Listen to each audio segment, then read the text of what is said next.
നമസ്കാരം. നിയമസഭാ ഇലക്ഷൻ അടുത്തുകൊണ്ടിരിക്കുന്നു. നിലപാടുകളിൽ മാറിയും തിരിഞ്ഞും സർക്കാരും ദേവസ്വം ബോർഡും. ശബരിമല യുവതി പ്രവേശനത്തെക്കുറിച്ചാണ് പറയുന്നത്. 2026 മാർച്ച് 14 മുമ്പ് സുപ്രീം കോടതിയിൽ തീരുമാനമറിയിക്കാൻ ദേവസ്വം ബോർഡിനോടും സർക്കാരിനോടും കോടതി ഉത്തരവിട്ടിരിക്കുകയാണ്.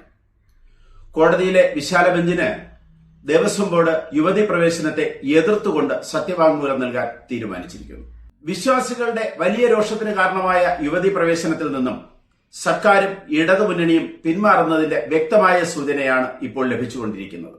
ശബരിമലയിൽ യുവതികളെ പ്രവേശിപ്പിക്കേണ്ടതില്ലെന്നും ഇക്കാര്യത്തിൽ വിശ്വാസികളുടെ നിലപാടിനോടൊപ്പമാണ് നിൽക്കേണ്ടതെന്നും ബോർഡ് ഏകകണ്ഠമായി തീരുമാനമെടുത്തു.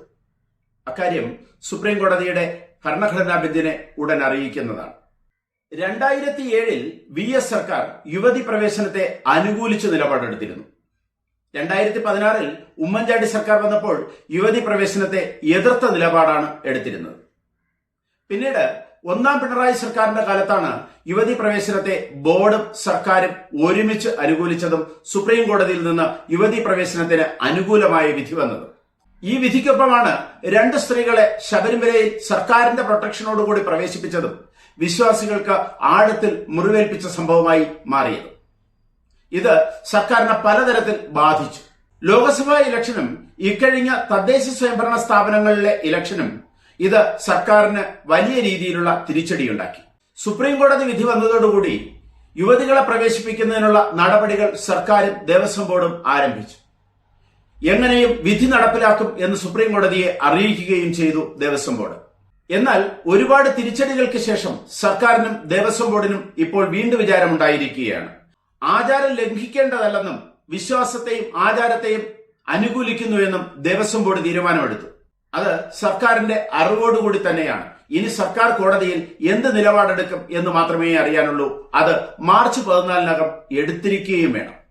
യുവതി പ്രവേശനത്തിൽ സർക്കാർ നിലപാട് ക്യാബിനറ്റ് ചേർന്ന് തീരുമാനിക്കുമെന്നും ബോർഡ് സ്വതന്ത്രമായി എടുത്ത തീരുമാനമാണ് ഇപ്പോഴത്തേതെന്നും അവർക്കതിന് സ്വാതന്ത്ര്യമുണ്ടെന്നും സർക്കാർ ദേവസ്വം ബോർഡിന് യാതൊരുവിധ നിർദ്ദേശങ്ങളും നൽകിയിട്ടില്ല എന്നും ദേവസ്വം ബോർഡ് മന്ത്രി വാസവൻ അറിയിച്ചു.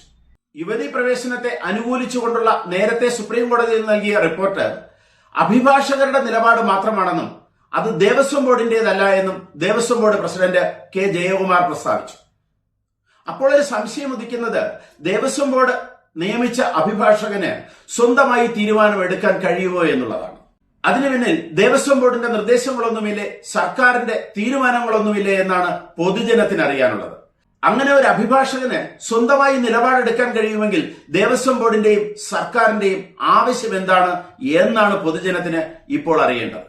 ആചാര സംരക്ഷണമാണ് പ്രധാനമെന്നും ഇപ്പോൾ യാതൊരു ആശയക്കുഴപ്പവും നിലനിൽക്കുന്നില്ല എന്നും ജയകുമാർ പ്രത്യേകിച്ച് പറയും. ദേവസ്വം ബോർഡ് ഒരിക്കലും യുവതി പ്രവേശനത്തെ അനുകൂലിച്ചിട്ടില്ല എന്നും അത് വ്യക്തികളുടെ മാത്രം അഭിപ്രായമാണെന്നും ജയകുമാറിന്റെ പ്രസ്താവന വരും ദിവസങ്ങളിൽ എന്തെല്ലാം ചർച്ചകളിലേക്ക് കൊണ്ടെത്തിക്കുമെന്നേ അറിയാനുള്ളൂ. ഇലക്ഷൻ എടുത്തപ്പോൾ വിശ്വാസികളുടെ വോട്ട് നേടാനുള്ള സർക്കാരിന്റെ ഈ മലക്കം മറിച്ചിലുകൾ കഷ്ടം എന്നല്ലാതെ എന്തു പറയാൻ. കൂടുതൽ വാർത്തകളും വിശേഷങ്ങളുമായി ഉടൻ ദയവായി ഈ ചാനൽ സബ്സ്ക്രൈബ് ചെയ്യുക.